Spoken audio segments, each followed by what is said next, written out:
পাকিস্তানের বিপক্ষে দুর্দান্ত জয়, আর তাতেই যেন আলোকিত গোটা ক্রিকেট বিশ্ব। একদিকে মারুফ আক্তারের আগুন ঝরা ইনিংসে কাঁপছে পাকিস্তান ব্যাটিং, অন্যদিকে রুবাইয়া হায়দারের ঝলমলে অভিষেক ইনিংস মুগ্ধ করেছে কোটি ভক্তকে। নারী বিশ্বকাপের শুরুতেই এমন পারফরম্যান্সে এখন আলোচনার কেন্দ্রবিন্দুতে বাংলাদেশের বাঘিনীরা। গত বৃহস্পতিবার নারী বিশ্বকাপে নিজেদের প্রথম ম্যাচে পাকিস্তানকে হারিয়ে ইতিহাস গড়ে বাংলাদেশ নারী দল। ম্যাচের প্রথমার্ধে ছিল পেসার মারুফা আক্তারের জাদু। বল হাতে আগুন ঝরানো এই তরুণী পেসার পাকিস্তানের দুই অভিজ্ঞ ব্যাটার ওমাইমা সোহেল এবং সিদ্রা আমিনকে পরপর দুই ইনসুইং ডেলিভারিতে বোল্ড করে দেন। বল দুটি এতটাই নিখুঁত ছিল যে আন্তর্জাতিক ক্রিকেট সংস্থা তাদের অফিসিয়াল পেজে ভিডিও পোস্ট করে লেখেন, bowling masterclass by Marufa Akter. শুধু আইসিসি নয়, এই অসাধারণ স্পেল মুগ্ধ করেছে বিশ্বখ্যাত লঙ্কান কিংবদন্তি মালিঙ্গাকেও। নিজের ফেসবুক আইডিতে ভিডিও শেয়ার করে তিনি লিখেছেন, pure skill, excellent control, so far the best delivery in this tournament.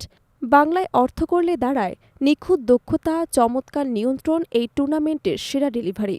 এই প্রশংসার জবাবে মারুফা বিনয়ীভাবে লেখেন, মেনি থ্যাঙ্কস লেজেন্ড, যা মুহূর্তে ভাইরাল হয়ে পড়ে সোশ্যাল মিডিয়ায়। ক্রিকেট বিশ্লেষকদের মতে মালিঙ্গার মতো কিংবদন্তির মুখে এমন প্রশংসা পাওয়া মানে আন্তর্জাতিক মঞ্চে এক বিশাল স্বীকৃতি। অন্যদিকে ব্যাট হাতে আলো ছড়িয়েছেন বাংলাদেশের নতুন তারকা রুবাইয়া হায়দার ঝিলিক। বাঁহাতি এই ব্যাটার পাকিস্তানের বিপক্ষে নিজের অভিষেক ম্যাচে খেলেছেন অসাধারণ ইনিংস। আত্মবিশ্বাসী কাটশট, চোখ ধাঁধানো ক্লিক, প্রতিটি শটই যেন ঝলমল করেছে তার ক্রিকেট বুদ্ধি এবং মানসিক দৃঢ়তা। রুবাইয়া প্রতিক্রিয়ায় বলেন, অভিষেক ক্যাপ পাওয়াটা ছিল অন্যরকম অনুভূতি। কোনো চাপ নেইনি, শুধু দলকে জেতানোর দিকে মনোযোগ দিয়েছি। তিনি আরও জানান, অভিজ্ঞ অধিনায়ক নিগার সুলতানা জ্যোতির সঙ্গে কৌশলগত পরিকল্পনা করেই তারা মাঠে নেমেছেন। আমরা সিদ্ধান্ত নেই নির্দিষ্ট বোলারদের লক্ষ্য করে রান তোলার, সেটাই ম্যাচে কাজে দিয়েছে। ২৮ বছর বয়সে জাতীয় দলে অভিষেক, যেটা নিজেই এক অনুপ্রেরণার গল্প।